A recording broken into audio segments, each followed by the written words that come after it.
Hey there, Tom Rini with Black Flag Athletics here for another episode of our 5-Minute Fitness. Hopefully you took a little something away from the rowing on our last 5-Minute Fitness. Today we're going to be talking about squatting.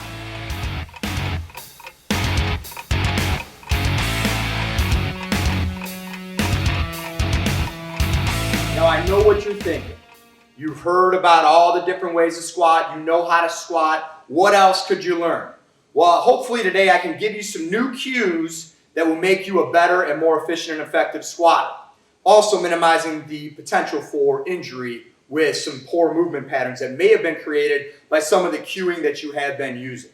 So let's get right to it. The first thing we want to think about is what's going on with your feet. That's why I'm standing here in my socks. We want to make sure that we're loading up the foot properly. Oftentimes we'll get a cue that we want to sit back into our heel when we squat. And we use the cue of sitting your hips back and down to get into that position.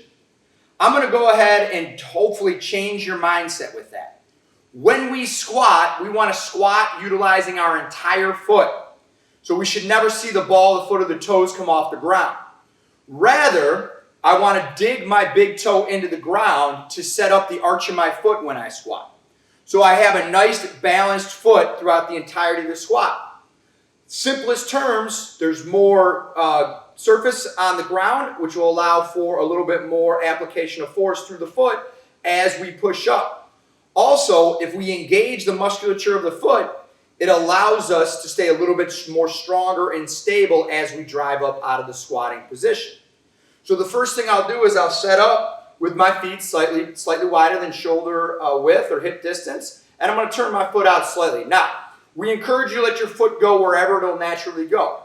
Due to the way the hips sit in sockets, it's a little bit different for everybody, so we're going to let the foot go, or we're going to let the hip dictate where the foot goes, right? For some of us, our toes might be forward. For some of us, our feet might push way out. For most of us, it's going to be turned out just slightly. From here, the next thing I'm going to do is dig my big toe into the ground. You'll notice a couple of things happen when you do this. You'll find the arch of your foot, right? So your foot will rise and the arch will get engaged. The next thing you'll notice is the knees will turn out slightly and the glutes will engage. So before we even set up, you take the ball out of the rack, we find that position with our foot. The next thing we want to think about is our ankle all the way up to our knee. Oftentimes we hear the cue of knees out. What the problem with that cue is oftentimes the issue is not at your knee, but rather at your ankle. So what we see is knee turns out, ankle rolls in, and you're in this position here. It minimizes the importance of pushing the knees out. We're not really using the cue what it's for. So if we have a situation like that, we'll tell our athletes to simply push out at your ankle. So instead of pushing your knee out and let your foot roll in, we'll push out at the ankle as we set up into that position there. Realizing that as we sit down into our descent, the knees are always going to track over the baby toes. Okay? So foot engaged, knees turned out, but I'm turning out at my ankles. The last thing I want to think about is as we move up the chain into the hips, the cue we often hear is simply sit your hips back and down.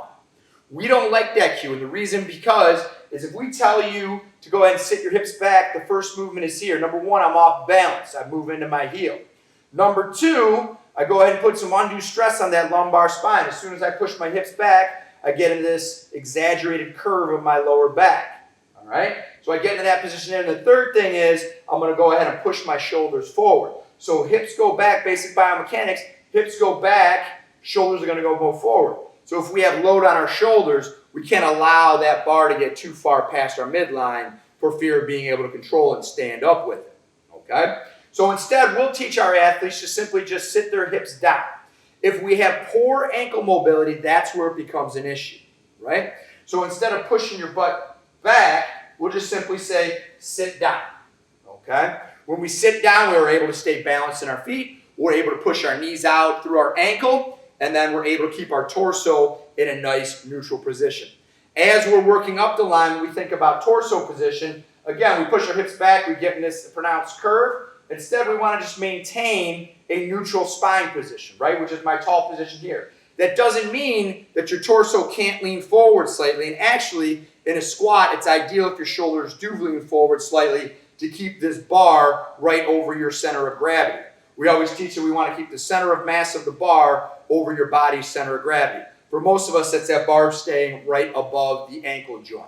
So if I'm going to set up here and do an air squat, toes turn out slightly, find the floor. I'm going to push out at my ankles, so my glutes are now engaged. I'm going to sit my hips down, right into a squat. I'm into this position here, and right back up. Notice that the knees tracked over the baby toes, all right? I stayed engaged through my foot the whole time. From the side, it's going to look like this. So again, grab the ground with the big toe. That will light up the ankles, the glutes, and the knees, so they're make sure that they're spreading as I go down. Hips are just going to drop straight down and then right back up. Again, notice a little bit of a forward inclination with the shoulders. So if we were to do this with the barbell, I go ahead and step up, and we'll go from the side angle first. I'm right here, and I'm just going to sit right down and back up to show you from the front. All right, again, gripping the ground with my toes, pushing out at my ankle. Knees are going to track out, neutral spine, shoulders. That barbell is right over my ankle line. Stand up aggressively. So if you struggle with the squat, you struggle with knee position, you struggle kind of with everything, hopefully you can take some of these cues that we gave you today and use them next time you're squatting to become a better, stronger squatter. Thanks for joining us for 5 Minute Fitness. We look forward to seeing you soon. Fam on 3. 1, 2, 3.